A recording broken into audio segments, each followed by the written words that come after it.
Welcome to the Good Reading Podcast, proudly sponsored by Book People Gift Cards. A Book People gift card is the perfect gift for readers of all ages. Simply order your gift card online at bookpeoplegiftcards.org.au. Redeem at any one of over 500 bookshops across Australia. Visit bookpeoplegiftcards.org.au. Tanya had taken a 2 that had turned into a 3-year break from study after leaving school. During that time, she had travelled, searching for something to become passionate about, trying to find somewhere she could make a difference, adding some value to the world. Then her father had died unexpectedly after a short illness. The shock of this event led her to go wandering around blindly for another year before deciding that it was time to study. Study was an escape, but one with a purpose. She immersed herself in the things that she loved: literature, art, journalism, all the while earning a degree. Now that stage of her life was coming to an end. Tanya dreaded the thought of becoming lost once again, of retreating within herself, living a life with no real purpose, trying to find ways to fill her days as she slowly slipped into insanity, dealing with the endless boredom. There were practical things to consider as well, like where would she live? She had been avoiding that question for months. Moving back in with her mother was not something she could bear contemplating. She loved the house where she had grown up, but it was different now that her father was gone. She just didn't get along with her mother. Their bond was strong, but they just couldn't live together. She had learnt to restrict her interactions to the things they enjoyed doing together, to avoid at all costs the things that triggered conflict. She knew she needed to work harder at making it work. She was determined to do so, but it was hard. Realizing that she had been focusing on the negative aspects of the day ahead, she shifted her focus. Here, she reasoned, was an opportunity to spend time celebrating her brother's achievements, enjoying time with her family, creating memories.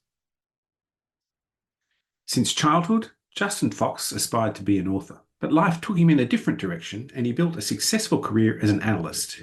But since then, he's been able to dust off his old notepads and focus on his first passion, writing.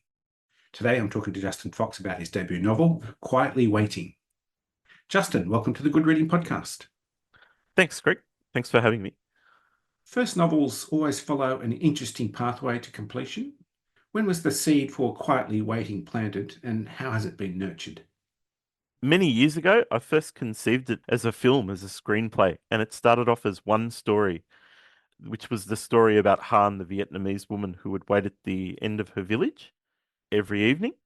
And it grew from that into 5 different stories, and then the story of Tanya that interweaves throughout the novel. Probably about 20 years gestation period. Developed from being a series of different stories into one that had a common theme that ran through the middle, but each story is basically women waiting for their partners to return from war. And we look at different aspects of that and how they cope and the resilience that they show throughout. It was the realization that things don't really change, that everything's the same and history just keeps repeating the same stories. The war in Afghanistan really begins back in the 1890s, late 1800s anyway. And then you find yourself in 2010 or 2015 and you're still in war in Afghanistan. So things don't really change at all. That's what connects things together. So the story starts in London with a young woman, Tanya, who's very independent but doesn't really have a purpose in life. She comes from a very wealthy family. She doesn't really need to work for a living, so she's looking for a purpose, for something where she can actually make a difference in the world. She's very socially aware and conscious of things, and she's aware of the wealth and the power or the wealth that comes from the family that she's in. She's not all that comfortable with it all the time. It doesn't sit that comfortably, but there's aspects of that world she obviously enjoys. And she comes to a realization point when she visits her brother, who's found a purpose. He's becoming an officer in the army, or it's been more guided into that role by their mother. And there she meets a man who she falls in love with. And so she's suddenly torn between being this very practical, independent person to suddenly following her heart and falling headlong into this relationship. So she lives in a very privileged sort of world, and then she starts to look into her ancestors, the people who brought about that what they enjoy now. That takes her on a learning about the family's life when they were back in the Punjab in the late 1800s, and how her great great great grandmother dealt with a similar situation when her husband went off to war. Let's talk for a moment about Evan. This is the young officer that she meets at Sandhurst. The love of her life, almost an instant attraction, a soulmate. What makes a soulmate? That's an interesting question. You meet somebody and there's an instant feeling there for that person, and you suddenly don't want to spend any time away from them. And I don't think everyone experiences that. I think it's a very rare thing. I based it on a couple of different stories. A friend of mine, he was a lawyer, a barrister, and a bachelor, and a confirmed bachelor. And he went to this party in about 1975. And as soon as he walked through the door, he met this lady who was Canadian. And that was it. He fell in love with her and never spent a moment apart from her for the next 50 years until she passed away. And it's that kind of feeling where you just something happens magical and you meet somebody and that's just it forever. And not everyone's relationship obviously develops like that, but it's a rare thing, and I think it's a precious thing when it does happen. But Tanya and Evan, they inhabit different worlds. Hers is of the upper class, but Evan is quite different.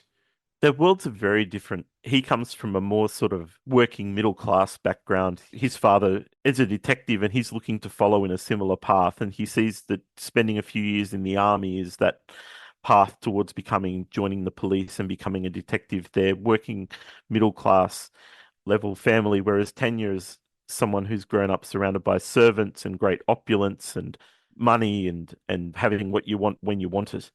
And the relationship, we do touch on that. He does at times feel inadequate in that area because he's not used to, whereas she just wants him to enjoy what she has. She doesn't fear that he's there to steal or take anything from her because they have this attraction that's obvious to the both of them. But there is a distance between the two in that fact that they've grown up differently. But he eventually accepts that fact and sort of comes round to the idea that, okay, I can put those feelings aside and be a bit more comfortable, at least in that world, because of this attraction that they feel together. As the story progresses, we are introduced to Karen, and a kind of parallel story develops. And this reveals, I guess, the inner workings of a parallel family, worlds apart, culturally contrasting, to say the least, to that of Tanya and Evan. And they face a different set of challenges. Karam and Hamid are ancestors of Tanya, and they live in the Punjab in the 1800s, and they're quite a wealthy family. They're merchant family. They've already started trading in England and expanding their wealth, and their empire's growing. But they lead very different lives. Karam has a very good head for business and is very clever, but she has to suppress these feelings.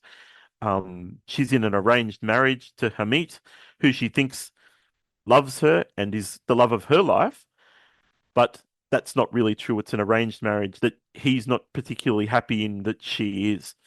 They have two children, and when Hamid unexpectedly leaves to fight in the Afghanistan war with the British Army, he leaves Karam at home, and her brother is in charge of their business affairs, and it starts going backward. And her father, who understands these things, asks her to step in and take over, as it were. She does so, and this is where their fortunes really start to change as a family, and they start to build the wealth that generations later they'll be enjoying. But their relationship falls apart when Hamid is unfaithful and leaves her for another woman.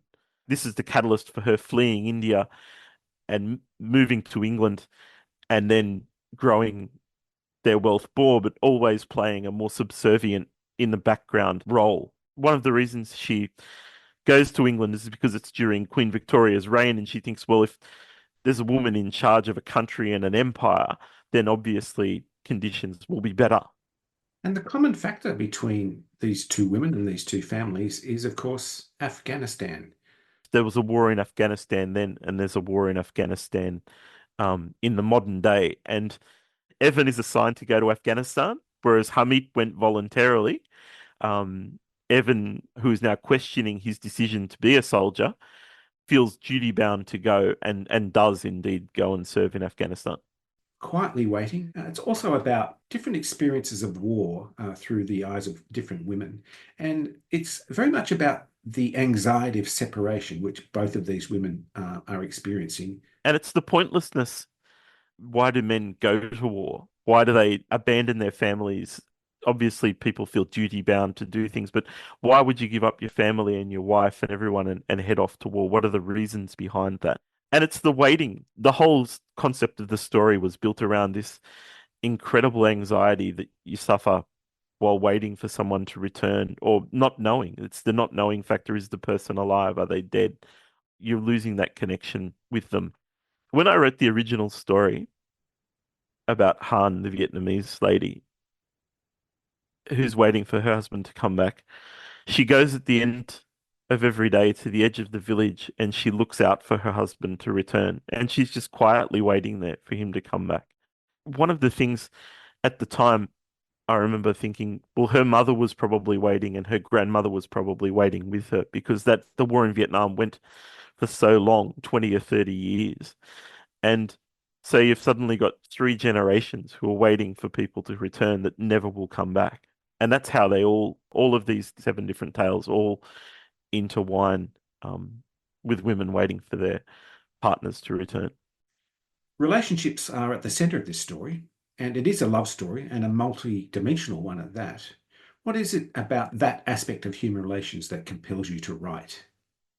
I think I'm very interested in the difference between true love and developed love and lust and the difference. And I think we quite often misinterpret those, but they're all valid feelings to have, and they're all very interesting in how we interact and how we perceive things and how we see the world. And it might necessarily be seen in the same way. I think you're very lucky if you find those sorts of if you're on the same level with people in those situations.